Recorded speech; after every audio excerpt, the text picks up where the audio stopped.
Good Sunday morning, everybody. I'm Jason Colthorpe, and welcome to a special edition of Flashpoint. One guest this morning as we get you ready for the upcoming election. Detroit City Council President Mary Sheffield, who won the primary handily and is now set to face off with Reverend Solomon Kinloch Jr. of Triumph Church on November 4th.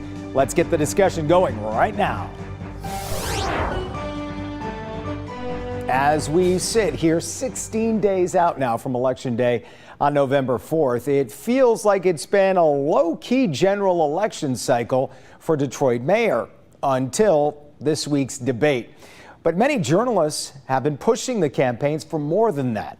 After the primary election, we here at Local 4 reached out to both Solomon Kinloch and Mary Sheffield to set up a debate similar to the one we hosted during the primary. However, we just couldn't get the campaigns to agree on a date or the format, which we insisted needed to be in front of a live audience and, more importantly, in the city of Detroit.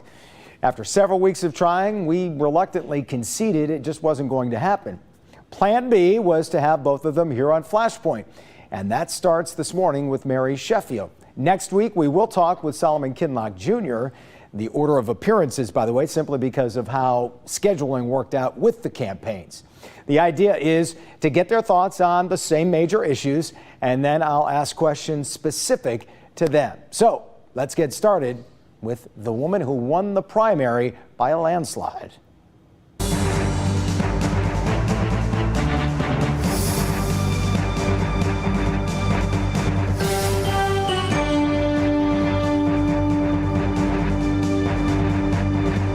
And let's say good morning to Detroit City Council President Mary Sheffield. Thank you for being here. Let me just dive right into the issues to start with. And let's start with violence. We know it resonates very highly with voters. Still a major problem in the city. Second worst violent crime rate, according to the FBI last year. And too often it's children that are on one side of the gun or the other. If you become mayor, how will you reduce the amount of gun violence involving kids? Well, first of all, we want to establish the city's first ever Office of Gun Violence Prevention, which will allow us to really tackle the root cause of violence in our community and provide the funding and support to have a community-driven approach to how we address gun violence. I believe in a holistic approach to gun violence that is rooted in partnerships with community and our law enforcement agencies. A part of that holistic approach is prevention, and it's how do we provide youth with opportunities, with jobs, with safe spaces? How are we expanding our community violence intervention work and ensuring that young people have productive and engaging things to do? We also will continue to welcome federal resources that deal with cracking down on gangs and guns, but we do not want to militarize or welcome any type of National Guard to our city. But I do think it's important that we continue to push our partnerships with community and with our local law enforcement agencies. I'll ask about National Guard in a second. But first, when it comes to the gun violence, where do parents factor in your plan with all of this? Is it part of the neighborhood group plan, or how do you reach parents when it comes to this? So, I mean, I believe, again, it has to be all hands on deck. There has to be responsibility for parents to ensure that they are keeping track of their children, that they are ensuring that they know where their kids are. And it also takes law enforcement, community, all of us coming together to ensure that we are the village for our children to be successful.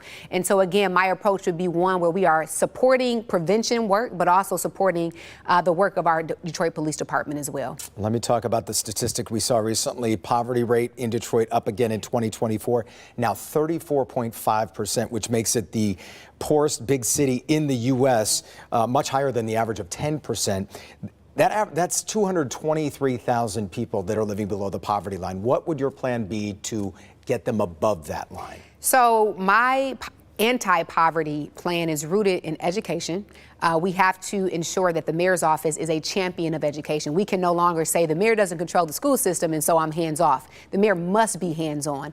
And we have to ensure more literacy, more tutoring, more after school programming and out of school time for our youth to get the support that they need. Secondly, we have to ensure that we have livable wage jobs in Detroit. There was a University of Michigan study that over 50% of full-time workers are not even making a livable wage. And so you have families that are working 2 to 3 jobs just to make ends meet. And so I will be a champion of ensuring that good livable wage jobs are in this city. And as development and employers come to Detroit, that we are putting Detroiters first to get access to those jobs. I also think it's important that we have a safety net through our new Office of Human, Family, and Homeless Services that will provide the wraparound services to create the upward mobility for families who are most vulnerable in our city. You brought up education. Let me jump into that really quick. Because like you said, it's an all hands on deck problem when our kids can't read at a basic level or do math skills at a basic level. Chronic absenteeism is a huge problem. How do you solve that? So I think you solve it, and I spoke with our superintendent several times about this, and he believes that the city can support transportation. We have to ensure that we are better coordinating our local Department of DDOT, our public transportation system, to ensure there are better routes, more coordination of our services to ensure that our children are getting to school. Safe routes is also important. You know, kids feel unsafe maybe walking to school in their neighborhoods, which I think is important. And then we have to provide the wraparound services for the social determinants that prevent families and students from being successful. So whether it's housing or mental health, we have to have support in the schools and on the ground to address those issues. So absenteeism is an issue that I will be definitely tackling with our superintendent to ensure that we're providing the support necessary for families and students. And the transportation you mentioned also factors into people getting to jobs and having those jobs. In our last poll that we did, 8.5% of Detroiters say they need a better public transportation option. What is the plan? And we saw a great big announcement coming to Corktown, but how does that apply to the rest of the city? So I have been very clear. My number one goal, most immediate pressing need is reducing response times. The fact that we still have residents waiting 40, 50 minutes to catch a bus is unacceptable. And so the timeliness of our routes, the frequency and the reliability is my number one focus. We have invested $150 million in the Coolidge Terminal facility, $30 million in the Jason Hargrove facility. So we have made improvements, but we got to get more buses on the street. We got to pay our drivers better wages, make sure that the system is safe and that people can get to where they need to go in a timely fashion. Is there money to do that, to raise those wages, or is that federally dependent? So we do get federal grants, and we know that that is kind of shaky right now, but we will continue to diversify our revenues and look at ways to bring revenue in to support the myriad of challenges that we have in Detroit, whether it's transit or infrastructure or housing.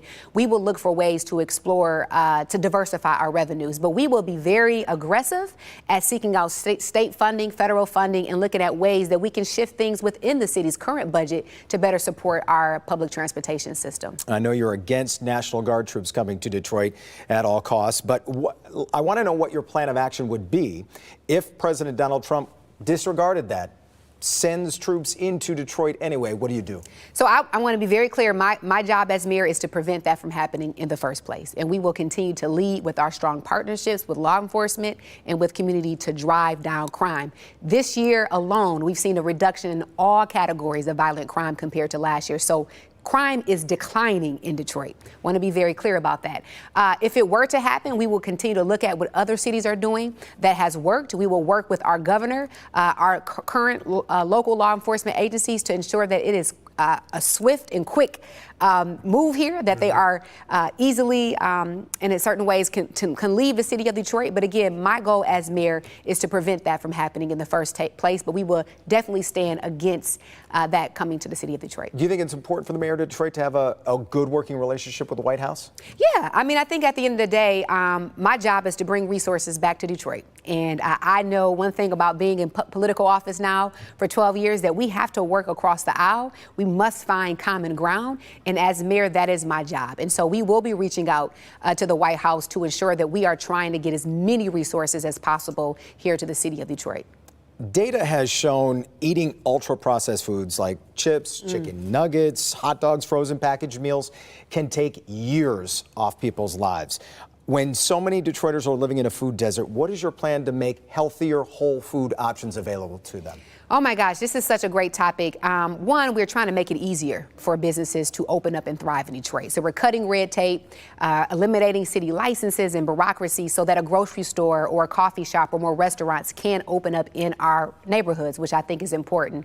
Secondly, I just actually created the city's first ever senior food program that actually takes fresh groceries to senior buildings 16 weeks out of the years to address the food desert that we have and to provide fresh produce for our residents. So we will continue to explore numerous ways that residents have access to free and healthy groceries, but also continue to educate our community about what is healthy and what is not as well. Does that get hampered, that effort, by the declining federal funds that you alluded to? So actually, no, this actually came directly from the city's budget. I added it last year in the budget, and it is a pilot program that we're going to be kicking off. And my goal as mayor will be to expand that to every single senior building throughout this city. Right. You're not off the hook just yet. No. More to come with Mary Sheffield on Flashpoint right after this.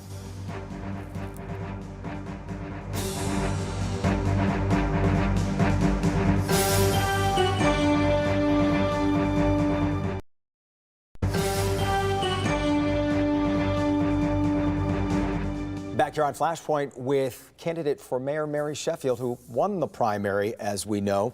Let me ask you some questions specific to you and your campaign. Following the revelation that you'd taken free tickets to a concert from Comerica Bank, the Detroit News wrote an op-ed with this line, and I want to read to you, quote, "It's a first step to the place where Kwame Kilpatrick ended up, convinced his position entitled him to whatever he could skim from contractors and vendors." Now, you've said taking those tickets didn't technically violate the city charter, but shouldn't a mayor, especially the mayor of Detroit, be overly cautious when it comes to avoid even the appearance of impropriety? Yeah, no, I do think that that is important. And again, I want to be very clear that our corporation counsel indicated that there was no violation of our city's ordinance, ethics ordinance. Public trust is important to me, and so is perception.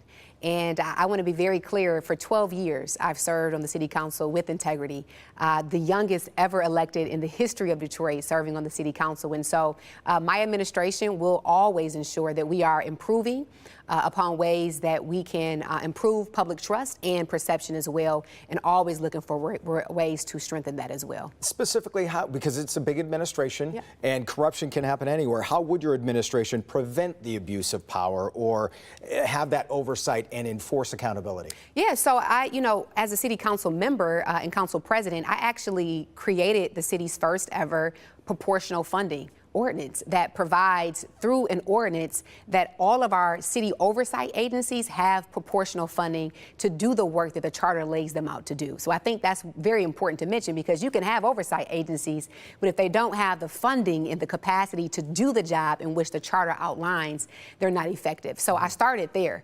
But moving forward, we will always look for best practices in other cities. We will always ensure that we are enhancing transparency and accountability and making things available to our residents. You were quoted as saying that you would have run for mayor even if Mike Duggan was seeking a fourth term, which suggests to me that either you believe the city might have been on the wrong track or there are a lot of things we could do better. So I guess the question is, what would you do differently?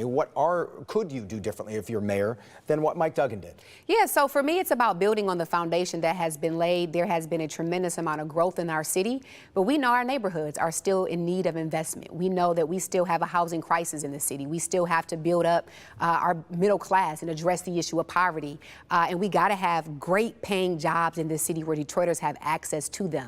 And so for me, it is about understanding that we still have a lot of potential in Detroit. The work is not done. I've served my time on the council from a legislative standpoint, doing as much as I can. And now I'm ready to take that work in the issues that matter to Detroiters to the mayor's office to get more things done for our residents. I remember during the George Floyd protests, after there was a curfew instituted and the mayor and police chief were in favor of it, and you walked the streets, and I remember I was covering this, and you were against both of them. You stood up and you said, I don't think we need this curfew, and you kind of, that was the first time I saw you kind of go head to head with the mayor. But I know you guys also disagree on things like ShotSpotter. Where are you in some of the programs that we do have in place that you think you might do away with?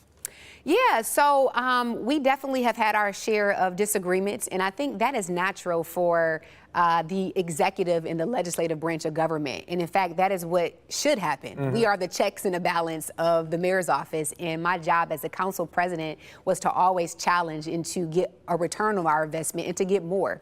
And so, again, I think moving forward, it's building on the foundation, understanding that we still have gaps, things that this administration was not able to finish or accomplish, starting with our neighborhoods, starting with homelessness and poverty and housing, and ensuring that we're continuing to build a world-class city that we all know Detroit is. Going back to ShotSpotter real quick, I know that's something you guys disagreed on, and I think it cost $7 million. Is that something you would get away with, or would that save the city that much money? Yeah, so ShotSpotter, because we have ShotSpotter and ShotStopper. It's two different ones. I do the same. But the gun detection system is something that originally I did not support because we were really focusing on trying to get more community violence intervention work, prevention in the streets of Detroit. We got it, and we're very proud of that work that we were able to accomplish. And so I am in a lot more support to that technology. We've been able to see the results of what it has done in our community as relates to closing some crime in our city. And so we will continue to monitor it as the contract continues to come before us to make sure that it is effective. A lot of people have talked about a Detroit entertainment tax. I know you have as well, and the amount of money it could bring to the city at a time where you can't help but think it's tough enough to get a Lions ticket these days, and they're very expensive. Are you still in favor of that when a lot of people do think the price of concerts and games are just out of control now? So I am in favor of looking at ways that we can diversify our revenues in Detroit. You know, we are in a difficult time, and we must start to be innovative in how we capitalize on the economic activity in downtown Detroit. I think what is best is that we have the leading economists come in and study what is best. Is it a local sales option tax? Maybe a half-penny tax? Maybe it is a small ticket surcharge.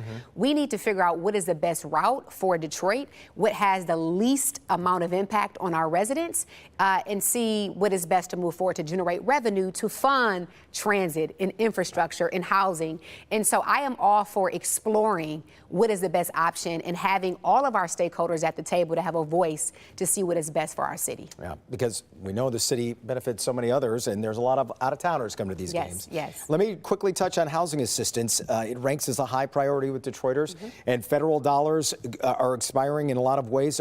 How do you make sure Detroiters need help need the help that they, or can get the help that they need to pay rent, to pay mortgages? Yeah, so we are going to continue trying to drive the cost of housing down by reducing property taxes, which you know is a huge barrier for homeowners. We have some of the highest property taxes in the country, so we will continue to push for structural property tax reform. Secondly, we are going to incentivize developers to build affordable housing. The lower the rates of your rent are, the lower property taxes we will make for your property. And so that is one of the pilot ordinances that we just approved that is essentially incentivizing and fast-tracking the development of affordable housing. I would love to see programs like right to counsel and rental assistance and eviction diversion programs continue that will prevent displacement of our residents and also help with the overall cost of housing in Detroit. So we will empower residents with home repair grants and access to resources while also driving down costs as much as we can by building affordable housing. But I think what is most important here is what you mentioned before, and that is how are we building our middle class and raising the incomes of Detroiters, because Detroit still has a large population that is still in poverty. And so as we're talking about affordable housing, we have to equally talk about how are we creating upward mobility, raising the income levels of our residents so that they can become homeowners and grow economically as well. And keep that home, Yes. Let me leave you with this one. What would it mean to you to be the first female mayor of Detroit? Well, it would mean a lot. I know that I stand on the shoulders of generations of women who have paved the way for me to be here today.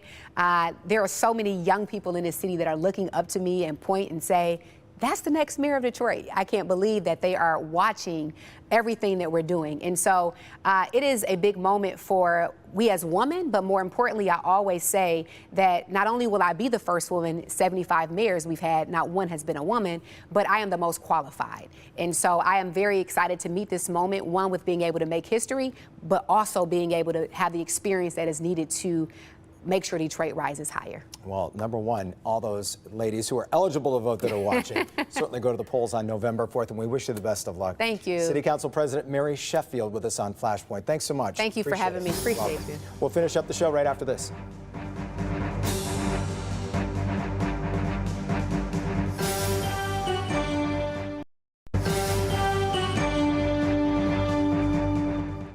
4 headlines of note before we leave you this morning. A lot of news this week on the U.S. Senate race following our interview with Republican Mike Rogers from a week ago. Bridge, Michigan reporting this race is a toss-up, citing the latest fundraising numbers. Democrats raised the most money in the last quarter, with Haley Stevens landing $1.84 million. Abdul El Sayed raised $1.77, and Mallory McMorrow was third with $1.7 million. Mike Rogers was fourth at $1.6 million, but he doesn't have a primary opponent at this point. What he does have, though, is the most cash on hand with $2.7 million. Bridge also reporting this race is getting a lot of money from other states, as it's expected to be very competitive. Now, staying with the Senate race, Mallory McMorrow boldly going where few Democrats have gone thus far. Michigan Advance reporting during a recent forum, she was asked if she considered Israel's actions in Gaza a genocide. After a long pause, she said, by definition, yes, it is a genocide. A United Nations independent commission, by the way, has already determined it to be a genocide. McMorrow also vowed not to accept any more donations from AIPAC. That's the nation's largest pro-Israel lobby, which, by contrast, has given more than $5 million to her opponent, Haley Stevens, according to AIPAC Tracker. If you remember, we interviewed Hillary Doe earlier this year on Flashpoint. She was Michigan's chief growth officer. Well, if you got into the weeds on the budget recently, you may have noticed lawmakers cut $10 million from the growth office budget when it was all said and done. So it shouldn't come as any big surprise to know that Doe is now leaving that job, but she does plan to continue working to grow Michigan's population. She'll be doing it in the private sector for her new nonprofit called the Michigan Institute for Growth and Opportunity, or MIGO. She told the Free Press this week it's a natural next step in the work she did for the state. And finally, the only true mayoral debate of this election cycle was Wednesday evening, and both Solomon Kinloch and Mary Sheffield let the accusations fly. Kinloch seized on the recent statistics of Detroit being the poorest major city in the U.S. and having one of the worst crime rates, saying Sheffield has had 12 years in city government to change that and hasn't done it. Because people are looking for something different. They've heard this talk before. Crime didn't just start. It's been going on for 12 years. Now all of a sudden we want to talk about doing something. What have we been doing for the last 12 years that has made a difference in the lives? I understand she's talking about she's got experience, but how has that experience changed the experience of the people in this city? Sheffield fired back, saying Kinloch was all rhetoric and no solutions, while also jabbing him with the fact he mainly lived in Oakland Township until recently moving back to the city. Pastor, that it takes about an hour and a half to get from Oakland Township to Detroit to know what's happening on the ground here. And while you've been building up Southfield, you could have been helping build up Detroit. Where you It doesn't take a position or a title to do that. We know pastors all around this city that have contributed to economic development, who've built housing, who've helped transform their communities. His church is in my district, and our community wants to know where he's been. Again, Solomon Kinloch will be on this program next Sunday morning for an in-depth discussion like we just had with Mary Sheffield. Feel free to email me any questions if you'd like. Flashpoint@clickondetroit.com is where to send them. That's going to do it for this show this week. I'm Jason Colthorpe. We'll see you later.